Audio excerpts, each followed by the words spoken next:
الرحيم والصلاة والسلام على سيد الأنبياء والمرسلين نبينا محمد وآله وصحبه أجمعين أما بعد.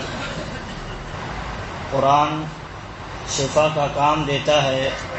یہ ہم نے پڑھا، سنا، سمجھا، اور اس میں ایک خاص صورت جو ہے، اس کی خاص فضیلت جو ہے، اس کو بھی ہم نے سنا، جانا. لیکن ایک بات اہم یہ ہے کہ جو ہم رقیہ کرتے ہیں قرآنی آیات کے ذریعہ یا نبی صلی اللہ علیہ وسلم کی دعاؤں کے ذریعہ، تو اس میں یہ ہے کہ آپ خود سے کرتے ہیں، یہی اصل ہے. آپ خود سے رقیہ کرتے ہیں تو یہ رقیہ کے بعد میں یہی اصل ہے. کیونکہ انسان اپنی حالت، اپنی تکلیف، اپنا دکھ درد دوسروں سے زیادہ جانتا ہے. وہ اللہ سے شکوہ کرے گا، اللہ سے دعا کرے گا، جتنے اخلاص کے ساتھ کر سکتا ہے کوئی اور نہیں کر سکتا. اسی لیے اللہ کے نبی صلی اللہ علیہ وسلم نے کسی اور سے رقیہ کرانے کی ہمت افزائی نہیں کی ہے. کسی اور سے رقیہ کرائے، کسی اور سے کہے کہ ہمیں بیماری ہے، آپ رقیہ کر دیجئے، دعا کر دیجئے کہ مجھے شفا مل جائے، اس کی ہمت افزائی اللہ کے نبی صلی اللہ علیہ وسلم نے نہیں فرمائی ہے. بلکہ اس کے برعکس اللہ کے نبی صلی اللہ علیہ وسلم نے کہا کہ 70,000 جو بغیر حساب و کتاب کے جنت میں جائیں گے، ان میں ایک یہ ہوں گے جو رقیہ نہیں کراتے ہیں. کرنے کی بات نہیں ہو رہی ہے، رقیہ کراتے نہیں ہیں، کسی سے طلب نہیں کرتے ہیں جا کر کے، ریکویسٹ نہیں کرتے ہیں، کسی سے کہتے نہیں ہیں جا کر کے کہ مجھے رقیہ کر دیجئے. شریعت اسلامیہ میں رقیہ کرانے کی ہمت افزائی نہیں ہے، ہاں کرنے کی ہمت افزائی ہے. خود سے انسان کرے، اس کی ہمت افزائی موجود ہے. تو اسی لیے اہل علم کہتے ہیں کہ کسی سے کرا لینا یہ جائز ہے، مکروہ نہیں ہے، جائز ہے. لیکن کیا ہے، نہ کرانا اور خود سے کرنا یہ افضل ہے. خود سے کرنا، بہت ساری جو دعائیں انسان کو یاد، سورۃ الفاتحہ کون سا ایسا مسلمان ہے جس کو یاد نہیں ہو؟ اور سورۃ الفاتحہ ہر بیماری میں کام آنے والی سورت ہے. ہر بیماری میں، چاہے وہ جسمانی بیماری ہو یا قلبی بیماری ہو، دل کے اندر جو بیماریاں ہوتی ہیں وہ بیماری ہو، ہر بیماری میں کام آنے والی چیز ہے. لیکن کیا ہے، آج کا جو ماحول ہے، آج اور خاص طور پر جو اس باب میں، اس فیلڈ میں پیشہ ور جو لوگ آ چکے ہیں، ان کی وجہ سے ماحول اتنا خراب ہو چکا ہے کہ ہر ایک کو خود سے دعا کرنے کی، خود سے اللہ رب العالمین سے رونے کی، گڑ گڑانے کی ترغیب نہیں ہو رہی ہے. بلکہ فلاں کے پاس چلے جاؤ، فلاں اسپیشلسٹ ہے، فلاں اس میں ماہر ہے، اس کے پاس چلے جاؤ، آپ شفا یاب ہو جاؤ گے، یہ ہو جائے گا، آپ کو فائدہ مل جائے گا. یہ ماحول بہت خراب ہو رہا ہے. لیکن نبی صلی اللہ علیہ وسلم دیکھیے، اور ایک خیر خواہ ہے، جو منصف ہوتا ہے، لوگوں کا خیر خواہ ہوتا ہے، وہ اچھی چیز کی دعوت دیتا ہے، اچھی چیز کی طرف ترغیب دیتا ہے. تو آپ دیکھیں، نبی صلی اللہ علیہ وسلم بھی بیمار ہوتے تھے، تو نبی صلی اللہ علیہ وسلم بھی بیماری کی حالت میں کسی سے کہے نہیں ہے کہ آپ رقیہ پڑھ دیجئے. خود سے پڑھ سکے ہیں، اور اگر اس حالت میں رہے ہوں کہ نہ پڑھ سکے ہوں تو خود نہیں پڑھے ہیں تو کوئی اپنے سے پڑھ دیا ہے تو الگ بات ہے.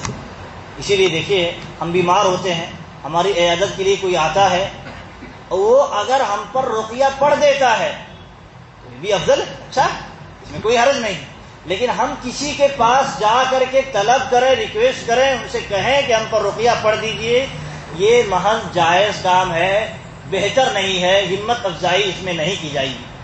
کیونکہ اس سے جو دروازے کھلتے ہیں، آپ دیکھیں فتنے کے جو دروازے کھلتے ہیں، حکمت دیکھیے شریعت میں، اس میں فتنے کے جو دروازے کھلتے ہیں وہ ایمان کو ہلا دینے والے دروازے، ایمان کو اکھاڑ دینے والے ہیں.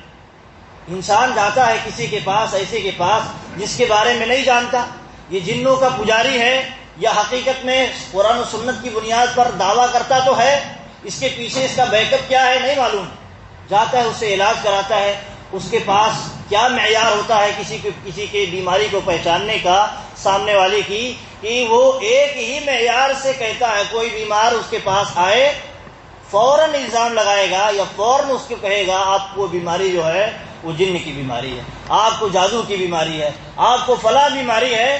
اسے معلوم کیسے ہوتا ہے؟ آپ دیکھیں، ہم اپنے بارے میں نہیں جانتے، ہم اپنے بارے میں نہیں جان پاتے ہیں ہمارے اوپر کیا ہوا ہے. ایک غیر ہمارے بارے میں یہ کیسے یقین کے ساتھ کہہ سکتا ہے؟ کہ آپ کے اوپر یہ ہوا ہے. کیسے؟ یہ غیب کی چیز ہے نا، غیب کی چیز ہے. اور اسی لیے کہا گیا احادیث میں کہ جو غیب داں لوگوں کے پاس جاتے ہیں، کاہن یا عراف کے پاس جاتے ہیں، ان سے پوچھتے ہیں تو اس کی نماز 40 دن کی قبول ہی نہیں ہوگی. 40 دن کی نماز اس جرم کی وجہ سے. یہ جرم اتنا عظیم ہے کیونکہ وہ جو جس کے پاس ہم جاتے ہیں وہ غیب بتاتا ہے، غیب کی خبر دیتا ہے، جس کے بارے میں نہیں معلوم، اللہ تعالیٰ کے علاوہ کسی کو نہیں معلوم. اس سے جا کر کے ہم پوچھتے ہیں بھائی ہمیں کیا ہوا ہے، یا ہمارے ہاتھ کو دیکھ کر کے کچھ بتا دو.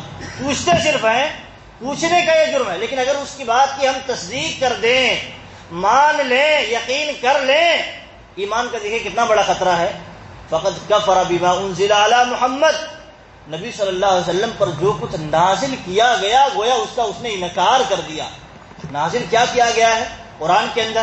یہ غیب کا علم کون جانتا ہے؟ صرف اللہ رب العالمین جانتا ہے، اس کے علاوہ غیب کوئی نہیں جانتا ہے. اب اگر آپ کسی ایسے آدمی کے بارے میں یا ایسے آدمی کی بات کی تصدیق کر لیتے ہیں، یقین کر لیتے ہیں، مان لیتے ہیں، جو کہتا ہے غیب کی بات بتاتا ہے، جس کے پاس کوئی سورس نہیں ہے اس کے پاس اس کو بتانے کے لیے، وہی نہیں آتی ہے اس کے پاس کہ بتا سکے، تو آپ دیکھیں وہ آدمی گویا انکار کر رہا ہے اللہ تعالیٰ کی اس پیغام کو، اس پیغام کا کہ اللہ تعالیٰ کے علاوہ کوئی غیب نہیں جانتا. تو اسی لیے اس بات میں جو فتنے ہیں اور فتنوں کا بہت بڑا جو یہاں دروازہ کھلتا ہے، اسی لیے شریعت نے شروع سے پہلے تو اللہ کے نبی صلی اللہ علیہ وسلم نے رقیہ کرنے سے مطلقاً منع کر دیا تھا، کوئی کسی کو رقیہ نہیں کر سکتا. بعد میں جب صحابہ کرام نبی صلی اللہ علیہ وسلم کی تربیت میں رہ کر کے سیکھ چکے صحیح کیا ہے غلط کیا ہے سیکھ چکے، اس کے بعد نبی صلی اللہ علیہ وسلم نے رقیہ کرنے کی اجازت دی، لیکن رقیہ کرانے کی ہمت افزائی نہیں کی. آپ دیکھیں ایک موٹی مثال، نبی صلی اللہ علیہ وسلم کی دعا میں جو تاثیر اور برکت اللہ رب العالمین نے رکھی تھی، کیا کسی غیر میں ہے؟ کسی غیر نبی میں وہ تاثیر وہ برکت تھی؟ نہیں تھی. لیکن کہیں یہ تذکرہ نہیں ملتا ہے کہ نبی صلی اللہ علیہ وسلم کے گھر پر، نبی صلی اللہ علیہ وسلم کی مطلب جہاں بیٹھتے تھے اٹھتے تھے، مسجدوں میں بھیڑ لگی رہتی ہو لوگوں کی، مرد و عورت کی دعا کرانے کے لیے، رقیہ کرانے کے لیے، ایسا نہیں ہے. نبی صلی اللہ علیہ وسلم نے تربیت کیسے کی تھی اپنے صحابہ کی؟ آپ دیکھیں، ایک خاتون آتی ہیں بیمار رہتی ہیں، خاتون آتی ہیں اللہ کے نبی صلی اللہ علیہ وسلم سے کہتی ہیں اے اللہ کے نبی صلی اللہ علیہ وسلم دعا کر دیجئے میں بیمار رہتی ہوں. نبی صلی اللہ علیہ وسلم افضل کی ترغیب دے رہے ہیں. دیکھیے تربیت کیسا کر رہے ہیں. وہ آج کیا ہوتا ہے انسان ڈراتا ہے لوگوں کو، ڈرا کر کے، کیونکہ اس کی دکان چلتی ہے اسی گھر پر، لوگوں کو ڈرا کر کے اس کی دکان چلتی ہے، اس کا بزنس چلتا ہے، اس کا پرچار ہوتا ہے، اس کی شہرت ہوتی ہے، نام ہوتا ہے. نبی صلی اللہ علیہ وسلم دیکھیے خیر خواہ ہے. نبی صلی اللہ علیہ وسلم سے بڑا دنیا میں کوئی خیر خواہ ہو سکتا ہے؟ کوئی نہیں ہو سکتا. وہ بیمار عورت جاتی ہو، آتی ہیں بیمار ہو، نبی صلی اللہ علیہ وسلم دعا کر دیجیے، آپشن دیتے ہیں دو آپشن، بہتر کا اور ایک اس سے کم درجے کا آپشن. کہتے ہیں دیکھیے اگر تم صبر کرو، میں دعا نہ کروں تمہارے لیے، اگر صبر کرو جس حالت میں اللہ نے رکھا ہے تو تمہارے لیے جنت ہے، یہ منظور ہے آپ کو، یا میں دعا کروں اللہ تعالیٰ میری دعا کی برکت سے تمہیں شفا دے دے، یہ تمہیں منظور ہے. دیکھیے دور رس، عقل مند اور انجام جو ہمیشہ کے لیے ہے، وہ سوچنے والی خاتون کیا کہتی ہے؟ نہیں اے اللہ کے نبی صلی اللہ علیہ وسلم دعا نہ کیجیے، چلے گا، مجھے جنت چاہیے، میں صبر کروں گی. تربیت دیکھیے نبی صلی اللہ علیہ وسلم نے اپنے صحابہ کی کیسے کی.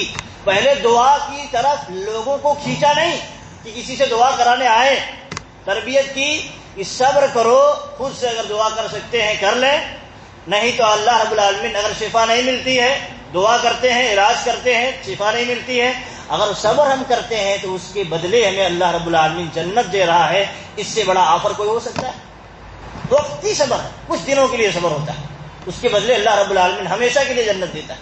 تو وہ دور رس عورت کہتی ہیں ہمیں جنت چاہیے، لیکن اے اللہ کے نبی صلی اللہ علیہ وسلم دعا کر دیجئے، میرا جو سطر ہے کبھی کھل جاتا ہے، بے پردہ ہو جایا کرتی ہوں بیماری کی حالت میں، مرگی آتی ہے، کیفیت اس طرح کی طاری ہوتی ہے، تو دعا کر دیجئے، مجھے بڑی شرمندگی ہوتی ہے، پردہ کھل جاتا ہے، جسم کا حصہ کھل جاتا ہے.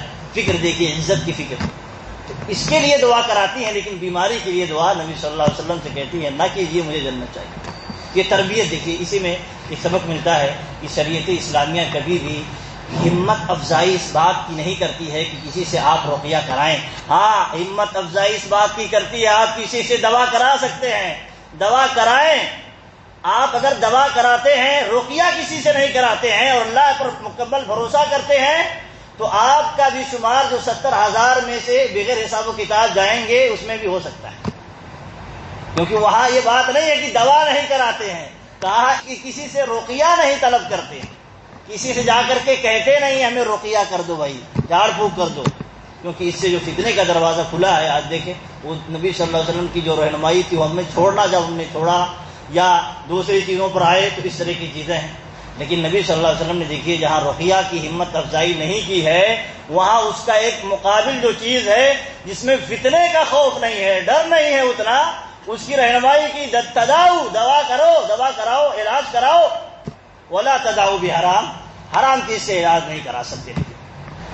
اور یہ بھی بات معلوم ہوتی ہے اس میں جو عورت کا واقعہ ہے کہ نبی صلی اللہ علیہ وسلم نے انہیں دعا نہیں کی, رقیہ نہیں کی.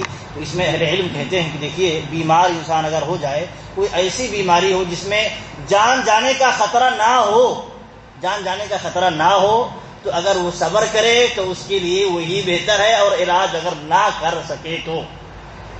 لیکن اگر جان جانے کا جس بیماری میں خطرہ ہے تو آپ کو علاج کرنا ضروری ہے, واجب ہے.